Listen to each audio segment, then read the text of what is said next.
আসসালামু আলাইকুম ওয়া রাহমাতুল্লাহি ওয়া বারাকাতুহু। প্রিয় দর্শক, আজকের আলোচনার বিষয় ইমাম মাহদীর আগমনের আলামত। কিয়ামতের পূর্বে যেসব বড় বড় ঘটনা সংঘটিত হবে তার মধ্যে একটি অত্যন্ত গুরুত্বপূর্ণ ঘটনা হচ্ছে ইমাম মাহদীর আগমন। অনেকেই এই বিষয়ে বিভ্রান্ত বা ভুল তথ্যের মধ্যে আছেন। তাই আজ আমরা কুরআন ও সহিহ হাদিসের আলোকে কিছু নির্ভরযোগ্য আলামত নিয়ে আলোচনা করব। প্রথমেই একটি বিষয় পরিষ্কার করে বলা জরুরি, ইমাম মাহদীর নাম আল কুরআনে সরাসরি উল্লেখ নেই, তবে বিভিন্ন সহিহ হাদিসে তার আগমনের ভবিষ্যৎবাণী করা হয়েছে। তাই মুসলিম হিসেবে আমাদের এ বিষয়ে সঠিক জ্ঞান রাখা জরুরি। আলামত 1, মুসলিমদের মধ্যে মতবিরোধ ও ফিতনা। ইমাম মাহদীর আগমনের একটি বড় আলামত হল মুসলিমদের মধ্যে চরম বিভক্তি ও ফিতনা ছড়িয়ে পড়বে। রাসূলুল্লাহ সাল্লাল্লাহু আলাইহি সাল্লাম বলেন, তোমাদের খলিফা মারা যাবে এবং এরপর খিলাফত নিয়ে মতবিরোধ সৃষ্টি হবে। তখন এক ব্যক্তি মদিনা থেকে মক্কায় পালিয়ে যাবে এবং লোকেরা তাকে বের করে এনে জোর করে বাইতুল্লাহর সামনে বায়াত করবে। আবু দাউদ হাদিস 4286। আলামত 2, এক রাতে তার আত্মপরিচয় প্রকাশ।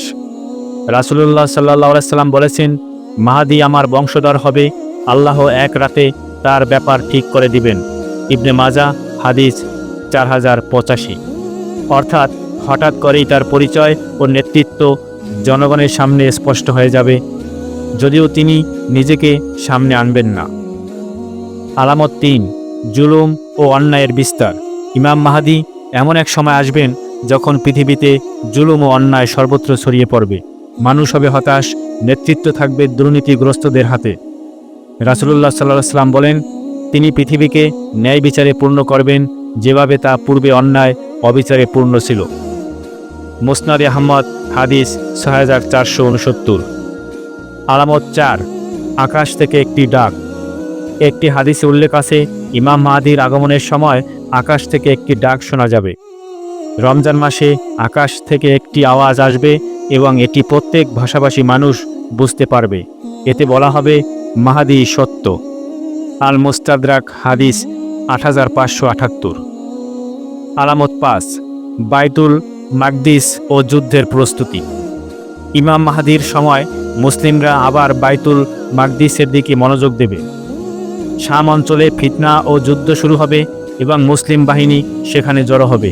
তিনি একটি বড় যুদ্ধ নেতৃত্ব দিবেন, যেটিকে মালহামা বা শেষ যুদ্ধ বলা হয়।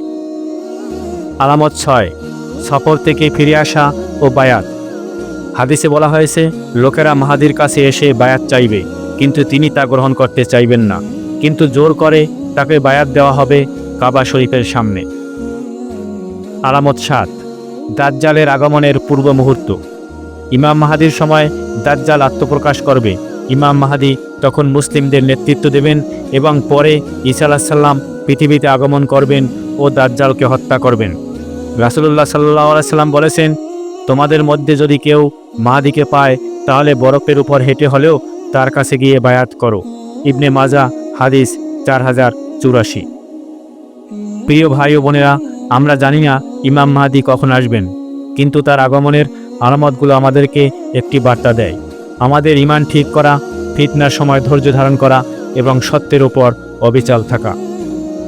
ইমাম মাহদীর জন্য অপেক্ষা মানে বসে থাকা নয়, বরং নিজেকে প্রস্তুত করা, সমাজে ন্যায় প্রতিষ্ঠা করা এবং ইসলামের পথে অটল থাকা।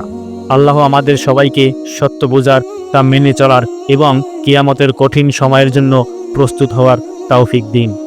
প্রিয় দর্শক, ভিডিওটি যদি ভালো লাগে তাহলে একটি লাইক করবেন এবং অবশ্যই শেয়ার করে অপরকে জানার এবং দেখার সুযোগ করে দিবেন।